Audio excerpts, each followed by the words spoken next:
Buenos días a todos y gracias por la oportunidad que nos dais a Esther y a mí de compartir esta mañana con vosotros. Y os invito a que abráis vuestras Biblias o vuestras pantallas en el capítulo 2 del Evangelio de Juan, porque me gustaría que nos detuviésemos en esta mañana allí, en la narración de dos momentos muy conocidos en la vida de Jesús. Y estoy casi convencido que la inmensa mayoría de los que estáis aquí conocéis de memoria las dos historias. Pero es igual, aunque la leamos 80.000 veces, siempre espero traerá algo de interés, de reto para nuestras vidas. Así que releemos Juan capítulo 2. Dice que al tercer día se hicieron unas bodas en Caná de Galilea y estaba allí la madre de Jesús. Y fueron también invitados a las bodas Jesús y sus discípulos. Y faltando el vino, la madre de Jesús les dijo: no tienen vino. Jesús le dijo: ¿qué tienes conmigo, mujer? Aún no ha venido mi hora. Su madre dijo a los que servían: haced todo lo que él os dijere. Y estaban allí 6 tinajas de piedra para agua, conforme al rito de la purificación de los judíos, en cada una de las cuales cabían 2 o 3 cántaros, en total unos 600 litros. Jesús les dijo: llenad estas tinajas de agua, y las llenaron hasta arriba. Entonces él les dijo: sacad ahora y llevadlo al maestresala. Y se lo llevaron.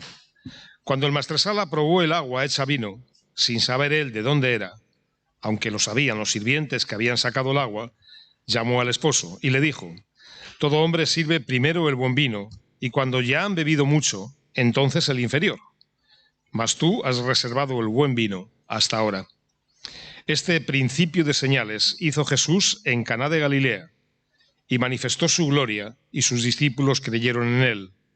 Después de esto descendieron a Capernaum, él, su madre, sus hermanos y sus discípulos, y estuvieron allí no muchos días.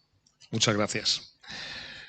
Fijaros que el texto comienza con una sorprendente y brusca conversación entre María y Jesús. La madre le dice: no tienen vino. Y como dice la Reina Valera, que es la que he leído yo, el Señor le contesta, parece que un poco groseramente, ¿verdad? ¿Qué tienes conmigo, mujer? Parece como si María se estuviese entremetiéndose y Jesús estuviese contestado con un exabrupto falto de respeto a su madre. Y encima después, acto seguido, la madre no le hace ni caso y le dice, en cualquier caso, le dice a los otros: haced lo que los diga. Pero sabéis, es necesario que entendamos bien el contexto cultural de lo que estamos leyendo. Porque las bodas en aquella época y en aquella cultura era una celebración exclusivamente masculina. Es decir, aunque se casaban un hombre y una mujer, solo lo celebraban los hombres. Veis que lo del machismo viene de muy atrás, ¿eh? Solamente lo celebraban los hombres. De tal modo que si había alguna mujer en aquella celebración, como el caso de María, no estaba como invitada, estaba sirviendo, que es lo que hacían las mujeres. Así que no es tan extraño que María se preocupe porque falta el vino, porque es lo que ella estaba haciendo junto con las demás mujeres que allí estuviesen, sirviendo en la celebración. Así que es normal que se preocupe porque falta ese vino. Y además, otra vez la respuesta del Señor en la Reina Valera, la traducción no es muy acertada. Y si algunos tenéis, por ejemplo, la Biblia de las Américas, veréis que en vez de traducir ¿qué tienes conmigo, mujer?, en la Biblia de las Américas traduce: ¿qué tiene que ver esto con nosotros? Es decir, no es una recriminación personal a su madre, sino una llamada de atención del Señor que le está diciendo: todavía no es mi hora. Aún no ha llegado el momento de comenzar mi ministerio público, no empieces a revelar quién soy yo. Como todos seguramente sabéis, este pasaje frecuentemente se usa para señalar la aprobación, la identificación del Señor con el matrimonio. Y estoy seguro que si habéis asistido a muchas bodas evangélicas, seguro que os sonará en alguna de ellas donde en la expresión solemne del que está oficiando la boda, antes de pedir al novio y a la novia que se crucen sus síes, pues hace esa solemne invocación de que el matrimonio es un estado santo, establecido por Dios y ratificado por el Señor con su presencia en las bodas de Caná. ¿Os suena? Pues es, como digo, una algo que normalmente se utiliza ese texto para eso. Pero sabéis, realmente este texto no tiene nada que ver con las bodas. Y la boda es solamente una cuestión circunstancial. Es donde estaba el Señor y donde ocurre lo que aquí se nos narra. Pero como espero que veamos ahora, la atención, el centro del texto no está en la boda. Y si nos quedamos solamente en el hecho de la boda y que el Señor estaba y que por lo tanto bendice el matrimonio, que es verdad que el Señor bendice el matrimonio, pero no porque estuviese en la boda, es que el Señor estableció el matrimonio desde el principio de los tiempos. Si nos quedamos solo con eso, digo, podríamos perder o dejar que pasase desapercibido un detalle muy importante de la narración. Siempre que leemos esto, normalmente la atención de todo el mundo se va a la cantidad asombrosa de vino que el Señor produjo de una forma instantánea. Como os he dicho, unos 600 litros de un vino que dice aquí que era excelente. Pero el detalle importante es el que está en el versículo 6, que dice que había allí 6 tinajas de piedra, ¿y qué añade? Conforme al rito de la purificación de los judíos. Era para agua, pero dice conforme al rito de la purificación de los judíos. Claro, tú y yo no somos judíos, creo, no sé si hay aquí algún judío. Y además nos pilla 2000 años de aquella cultura. Y por lo tanto ese detalle lo leemos, pasamos por encima. Pero ese es el meollo y el punto central de la narración. ¿Por qué el Señor utilizó aquellas tinajas para convertir el agua en vino? ¿Por qué no hizo que las jarras que estaban repartidas por las mesas apareciese el vino en vez de agua? ¿O por qué no hizo que el agua estuviese en los vasos y al beber agua a mí me supiese a vino? También lo podía hacer, ¿no? El Señor podía hacer lo que quisiera. Pero Él decidió utilizar aquellas tinajas que dice que estaban allí conforme al rito de la purificación de los judíos. ¿Y cuál es ese rito de la purificación de los judíos? ¿Queréis ir al capítulo 19 del libro de los Números? Es una instrucción que Dios había dejado en la ley. Claro, aquella celebración era una celebración judía, así que la inmensa mayoría de los invitados sabían para qué estaban aquellas tinajas allí. Y tú y yo, si no lo sabes, lo vamos a saber ahora mismo. Números capítulo 19. Fijaros lo que Dios establece que Israel hiciese de una forma ritual y solemne. Capítulo 19 de Números, versículo 1. Jehová habló a Moisés y a Aarón diciendo: esta es la ordenanza de la ley que Jehová ha prescrito diciendo: di a los hijos de Israel que te traigan una vaca alazana, perfecta, en la cual no haya falta, sobre la cual no se haya puesto yugo. Y la daréis a Eleazar el sacerdote, la sacará fuera del campamento, la hará degollar en su presencia, etcétera, etcétera. Pero llega versículo 9 y dice: y un hombre limpio recogerá las cenizas de la vaca quemada. La vaca había que entregarla, había que quemarla enteramente. Ya sabéis que había muchos tipos de sacrificios donde a veces se despellejaba la vaca y parte de la carne era para los sacerdotes. Aquí dice la vaca se quema entera. Y una vez que se haya consumido las cenizas de ese quemar la vaca, dice versículo 9, un hombre limpio recogerá las cenizas de la vaca, las pondrá fuera del campamento en un lugar limpio y las guardará la congregación de los hijos de Israel para el agua de la purificación. Es una expiación. Ya aparece aquí el agua de la purificación, según el rito de la purificación de los judíos, ¿recordáis? Así que este agua era con la que ellos tenían que mezclar esas cenizas mezcladas con agua, para un rito de purificación que nos va a explicar enseguida. Y era cualquier contacto que alguien tuviese con la muerte, le convertía ritualmente en inmundo. Es decir, no podía entrar en el templo de Dios, en el tabernáculo, hasta que no pasase un proceso de purificación. Dice allí, versículo 11, el que tocara cadáver de cualquier persona será inmundo 7 días. Versículo 13. Todo aquel que tocare cadáver de cualquier persona y no se purificare, el tabernáculo de Jehová contaminó, no puede entrar. Versículo 14. Esta es la ley para cuando alguno muera en la tienda. Cualquiera que entra en la tienda y todo el que esté en ella será inmundo 7 días. Versículo 16. Cualquiera que tocare algún muerto a espada sobre la faz del campo, o algún cadáver, o hueso humano, o sepulcro, 7 días será inmundo. Versículo 17, y para el inmundo tomarán de la ceniza de la vaca quemada, de la expiación, y echarán sobre ella agua corriente en un recipiente. Y un hombre limpio tomará hisopo, lo mojará en el agua, rociará sobre la tienda, sobre los muebles, sobre las personas que allí estuvieron, y sobre aquel que hubiera tocado el hueso, el asesinado, o el muerto o el sepulcro. Y el limpio rociará sobre el inmundo al tercer y al séptimo día. Y cuando lo haya purificado, al día séptimo él lavará también sus propios vestidos, y asimismo se lavará con agua, y será limpio a la noche. Fijaros, como os decía, para la inmensa mayoría de los invitados en aquella boda, aquellas tinajas invocaban todo esto. La realidad de que la muerte apartaba de la presencia de Dios y que cualquier contacto con la muerte significaba tener que pasar un ritual de lavamiento para ser digno nuevamente de entrar dentro de lo que representaba la presencia de Dios. Es curioso que el Señor usase precisamente esas tinajas asociadas a la muerte para convertir allí el agua en vino, no en los vasos, no en las jarras, no en la garganta, sino en aquellas tinajas. Y además ese agua lo hace convertir en vino, un vino excelente, que como todos sabéis será finalmente, al final de su ministerio, el símbolo final de su pacto. Este es el nuevo pacto, ¿recordáis?, que establezco en mi sangre.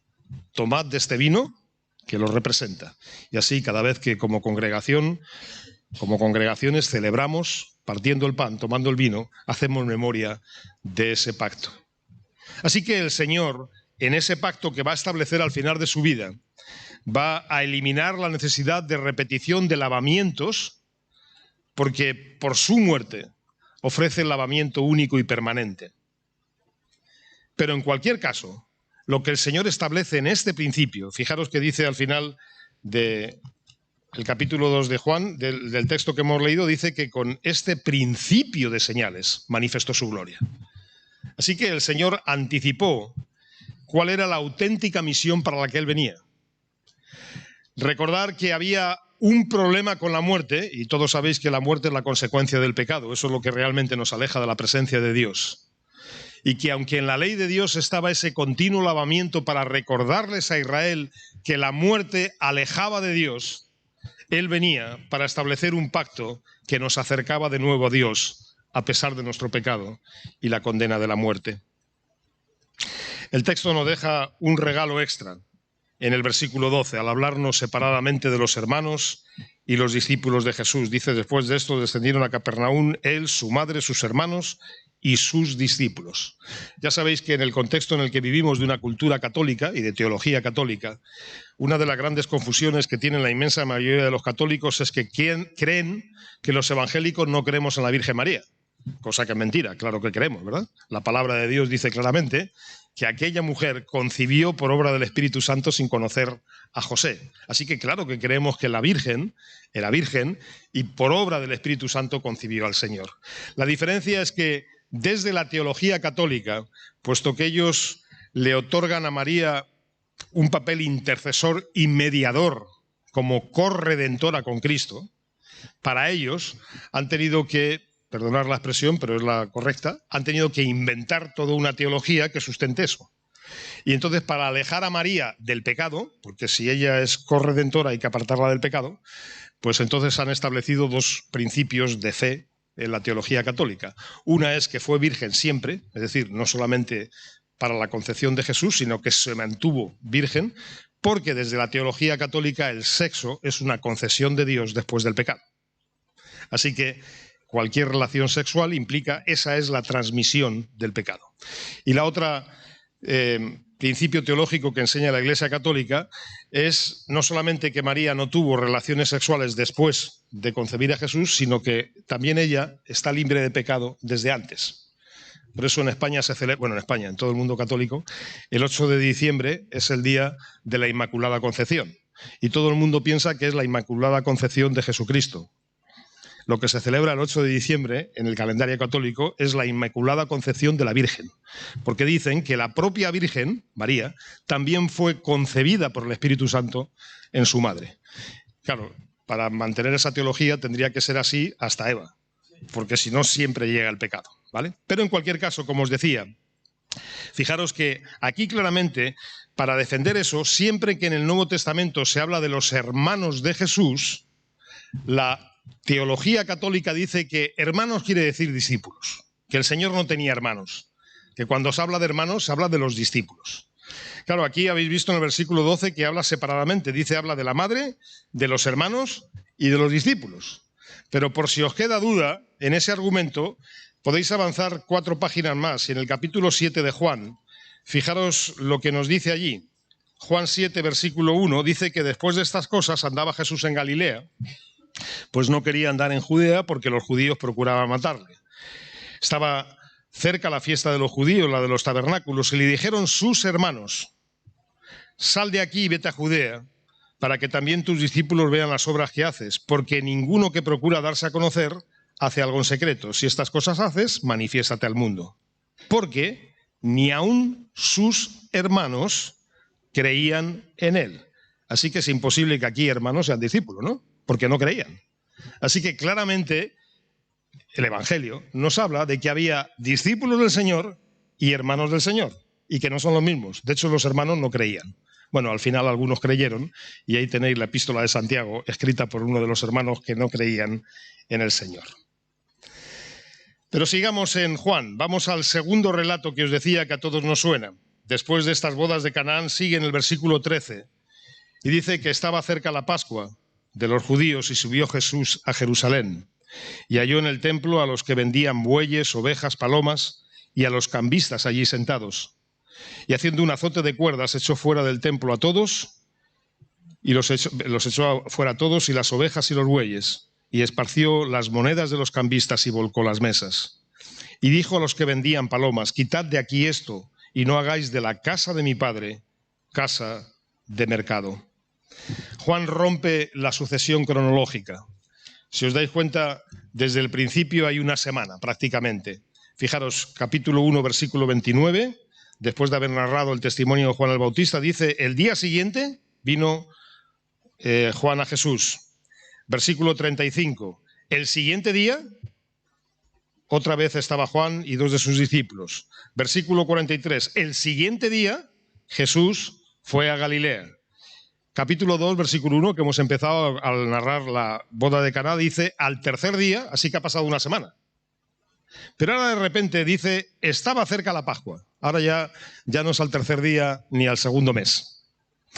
Curiosamente, fijaros que la narración esta de los cambistas, de cuando el Señor entra en el templo y vuelca todo patas arriba, los demás evangelios lo colocan en la última semana de la vida del Señor. ¿Recordáis? Después de entrar en Jerusalén y justamente antes de ser ejecutado, todos los demás evangelistas dicen que ocurrió este suceso.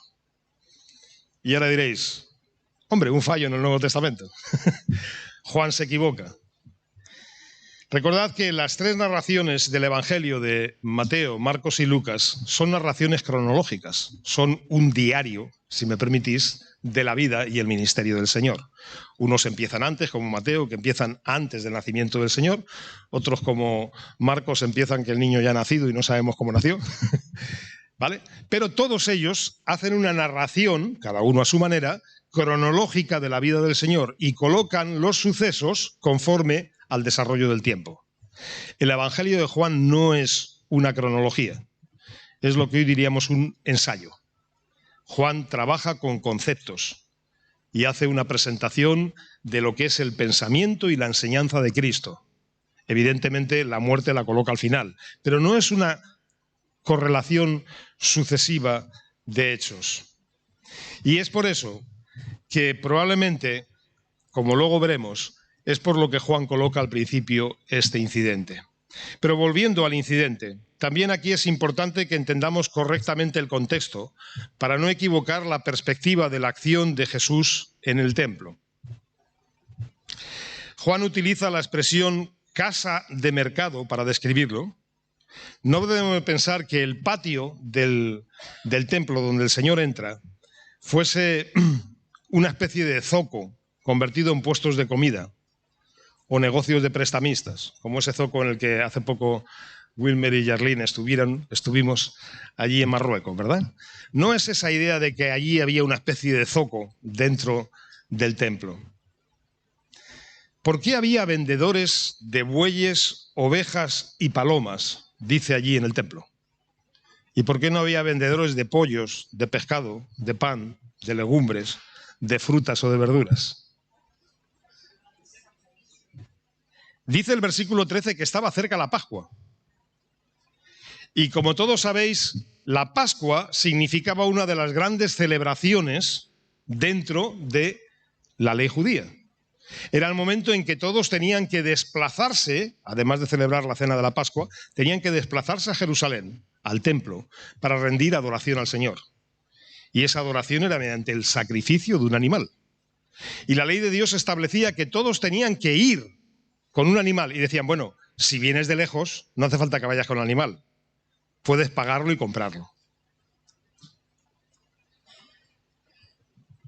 Y también la ley establecía, recordáis, que según la situación económica de cada familia, cada uno tenía que entregar ¿el qué? El que tenía mucho un buey, una vaca, el que tenía poco, un cordero, y el que tenía menos, una tórtola, una paloma. Así que ya sabéis por qué estaban vendiendo esos tres animales. No era un zoco, ¿eh?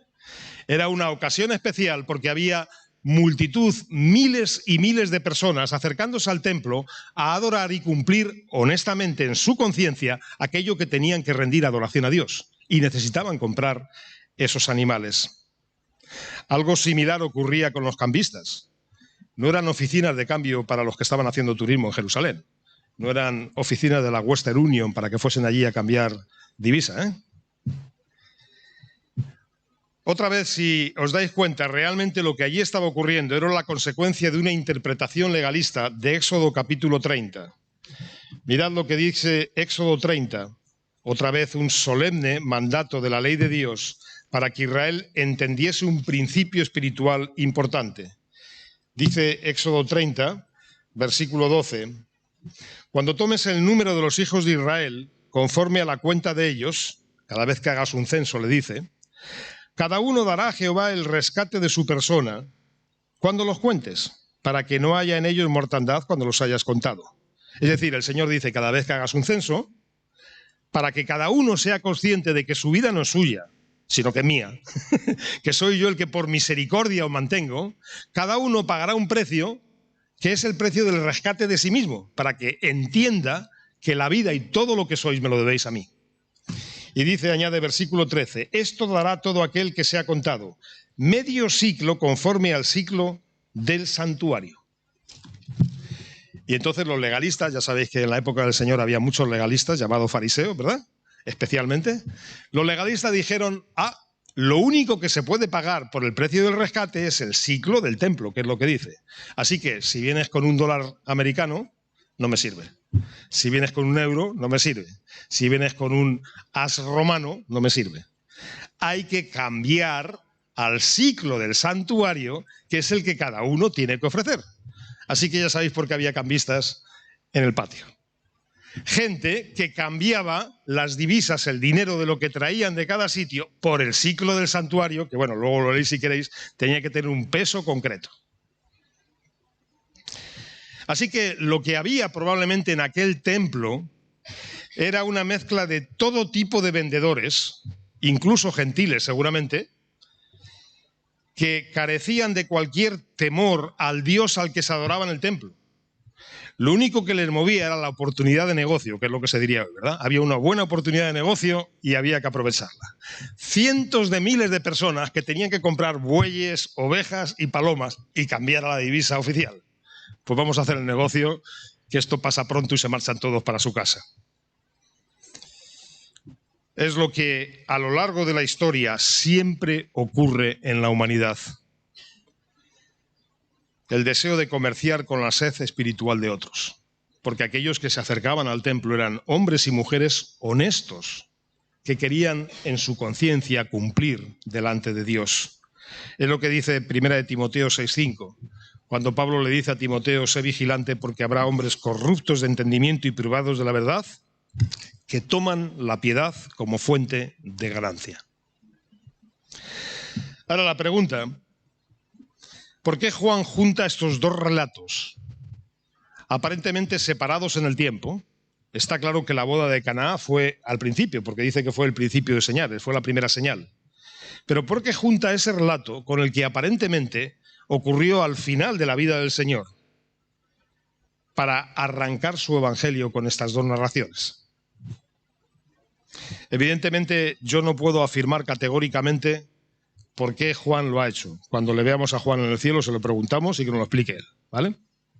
Pero también es cierto que Juan pone ante nosotros dos intervenciones del Señor que señalan las dos caras indivisibles de su naturaleza como Dios y de su ministerio en esta tierra. En la boda, con ese milagro de convertir el agua en vino usando las tinajas de los lavamientos, el Señor mostró su poder, su gloria y su bondad, facilitando la necesidad de otros. En el templo, airado, manifiesta su juicio por el desprecio de los mercaderes y le pone patas arriba todo el tinglao.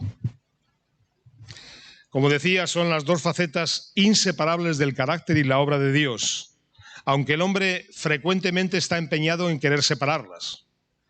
Y seguro que habéis oído 1000 veces cómo las personas quieren creer que hay dos dioses, uno el del Antiguo Testamento y otro del Nuevo Testamento. U otros pensando y anunciando solo el amor, la misericordia y el perdón de Dios, pero ignorando la realidad del juicio por el pecado y la muerte.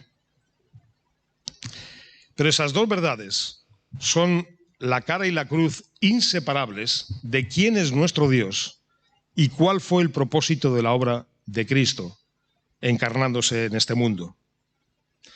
Dice Isaías capítulo 1, versículos que también conoceréis de memoria, Isaías 1:18. Venid luego, dice Jehová, estemos a cuenta.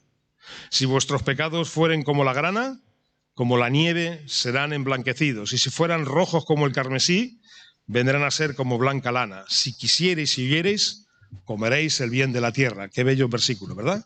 Pero no nos podemos quedar ahí, porque después de esa gloriosa promesa del Señor, continúa diciendo a continuación, y dice: si no quisiereis y fueseis rebeldes, seréis consumidos a espadas, porque la boca del Señor lo ha dicho.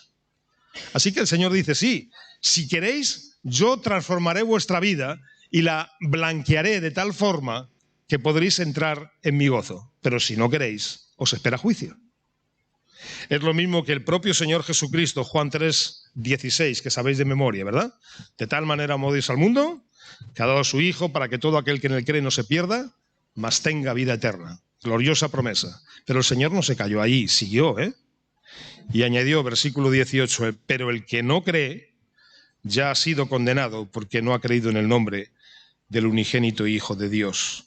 Así que Juan pone desde el principio de su evangelio, repito, que no es cronológico, sino conceptual, pone desde el principio ambas realidades delante de sus lectores, porque hay consecuencias serias y eternas sobre el modo en que finalmente escojamos relacionarnos con Cristo. El autor de Hebreos lo resume también de una forma magistral. Dice Hebreos 9:27 que de la manera que está establecido para los hombres y las mujeres, me temo que aquí es inclusivo, que mueran una sola vez y después de esto el juicio, así también Cristo fue ofrecido una sola vez para llevar los pecados de muchos y aparecerá por segunda vez sin relación con el pecado para salvar a los que le esperan. Otra vez, la cara de la promesa de la salvación. Pero a continuación, el autor de Hebreos, en el capítulo 10, nos recuerda que si pecáremos voluntariamente después de haber recibido el conocimiento de la verdad, ya no queda más sacrificio por los pecados y solo una horrenda expectación de juicio. Así que, en primer lugar, este excepcional arranque del Evangelio de Juan, para, si es que alguno de los que estáis aquí nunca os habéis planteado vuestra necesidad espiritual, lo primero que nos recuerda es que da lo mismo si estás dentro del templo o si estás como invitado en la boda. Esto no te va a servir para nada. Mientras no te postres delante de Dios, reconozcas tu condición de pecador o de pecadora, entiendas que aquel que murió en la cruz lo hizo para cargar con tu pecado y darte la justicia de Dios, y confieses que descansas en esa obra para alcanzar la salvación que Dios te ofrece, mientras no lo hagas, repito, da lo mismo si eres un invitado a la boda, si estás en esta iglesia o en cualquier otra todos los domingos, no te va a servir de nada. Pero para nosotros, aquellos que ya hemos confesado esa obra, hemos descansado en la muerte de Cristo en la cruz, sin duda tú y yo ya no tenemos peligro de ningún juicio eterno, porque el Señor ha prometido que por su sangre y por su muerte tú tienes entrada eterna a la presencia de Dios, si has confesado su nombre. Pero sabéis, tu corazón, el mío, también va a determinar nuestra vida hoy y aquí. La eternidad está ganada por el Señor, pero ¿qué va a ser de tu vida y de la mía aquí? Tú y yo no necesitamos ya más ceremoniales de purificación, pero el perdón, la salvación que hemos recibido, merece de ti y de mí una respuesta adecuada. Es lo que Pablo dice en el capítulo 12 de Romanos. Pablo se tira 11 capítulos de Romanos presentándonos la obra de Cristo y manifestando cómo Dios ha desplegado toda su misericordia para ganar tu vida y la mía. Y después de esos 11 capítulos, viene el 12 y dice, por lo tanto, os ruego por las misericordias de Dios, por estos 11 capítulos que os he estado dando la brasa para que entendáis la profundidad de la misericordia de Dios. Os ruego por la misericordia de Dios que presentéis vuestros cuerpos en sacrificio vivo, santo, agradable a Dios, que es lo único lógico que podéis hacer, vuestro culto racional. No hay más adoración lógica que servir a aquel si entendemos lo que Él ha hecho por nosotros. Porque, como os decía, nuestra respuesta, aquel que ha comprado nuestra eternidad, va a determinar tu vida y la mía el resto del tiempo que estemos aquí. Si tú y yo decidimos obedecer y servir a nuestro Señor, Él va a transformar tu agua en vino. Pero no lo dudes, si tú y yo decidimos desobedecerle y negarle, el Señor también va a poner patas arriba nuestras mesas. Señor, gracias una vez más por tu palabra. Gracias por recordarnos la inmensidad de tu misericordia. Por recordarnos, Señor, que tú quisiste hacerte hombre entregando a tu Hijo para ganar nuestra justicia, cargando en Él el justo, merecido castigo por nuestro pecado. Pero, Señor, también gracias por recordarnos que tú eres un Dios 3 veces santo, que no toleras el pecado, que no puedes consentir, Señor, el desprecio a tu gloria. Y por eso, Señor, te pedimos por cada uno de los que estamos en esta mañana aquí, Señor, para que en primer lugar entendamos nuestra necesidad, sabiendo, Señor, que solamente postrándonos ante ti, confesando aquella muerte como una muerte sustituta que yo merecía, solamente así, Señor, podemos alcanzar tu justicia. Pero, Señor, para aquellos a los que nos has hecho ya hijos tuyos, por la obra de Jesucristo, por su muerte, por su resurrección, Señor, te pedimos que nos ayudes a humillar una y otra vez nuestras mentes y nuestros corazones delante de ti. Señor, perdónanos por las muchas veces que olvidamos que te pertenecemos, que somos tuyos porque nos has comprado por la sangre de tu Hijo. Y, Señor, ayúdanos a servirte en obediencia y en honra como tú mereces, para que, Señor, no puedas sino decirnos buen siervo y fiel, en vez de, Señor, tener que levantar y voltear, volcar nuestras mesas por corazones inadecuados delante de ti. Señor, gracias por la oportunidad que nos has dado una vez más hoy de pensar en tu gracia, tu misericordia. Señor, ayúdanos a responder adecuadamente. Te lo pedimos en el nombre de tu Hijo. Amén.